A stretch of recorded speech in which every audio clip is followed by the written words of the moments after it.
ഒന്നും പറയണ്ട, എന്റെ അമ്മായിയപ്പന് സുഖമില്ല, അങ്ങേരെ ഒന്ന് പോയി കാണട്ടെ. അങ്ങേരോ? നീ എന്താ ഈ പറയുന്നത്? പിന്നെ എതിർത്ത് കാണുന്ന കളവനെ അങ്ങേരെന്നല്ലാതെ എന്ത് വിളിക്കണം?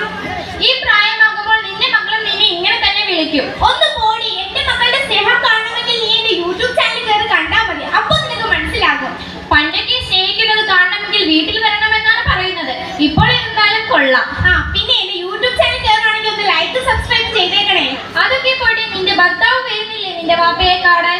ഓ, അദ്ദേഹത്തെ വീട്ടിൽ എത്തിച്ചിട്ടാണ് ഞാൻ ഇങ്ങോട്ട് വന്നത്.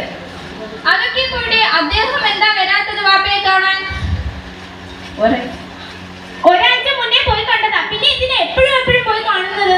സുഖമില്ലാതെ കിടക്കുന്ന പിതാവിനെ സംരക്ഷിക്കേണ്ടത് അദ്ദേഹത്തിന്റെ കടമയല്ലേ? ഒരു മകൻ മാത്രമല്ലല്ലോ, മറ്റു മക്കളുണ്ടല്ലോ, അവര് വന്ന് നോക്കട്ടെ.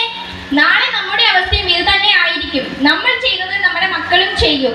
നീ ഈ ചെയ്യുന്നത് നരകത്തിലേക്കുള്ള എളുപ്പ വഴിയാണ്. പിന്നെ നരകവും സ്വർഗവും ഒക്കെ നോക്കിയല്ലേ ഇവിടെ ജീവിക്കുന്നത്?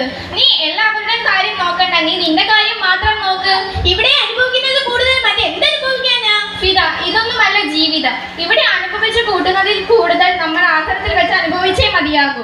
ഇപ്പോൾ ഞാൻ എന്ത് വേണമെന്നാണ് നീ പറഞ്ഞു വരുന്നത്? പടച്ചോനെ ഭയന്ന് ജീവിക്കണം. അപ്പോൾ എല്ലാ സുഖ സൗകര്യങ്ങളും താനേ വന്നു ചേരും. നീ നിന്റെ ഭർത്താവിനെയും മാതാപിതാക്കളെയും സ്വന്തം മാതാപിതാക്കളെ പോലെ സ്നേഹിക്കുകയും സംരക്ഷിക്കുകയും ചെയ്യണം.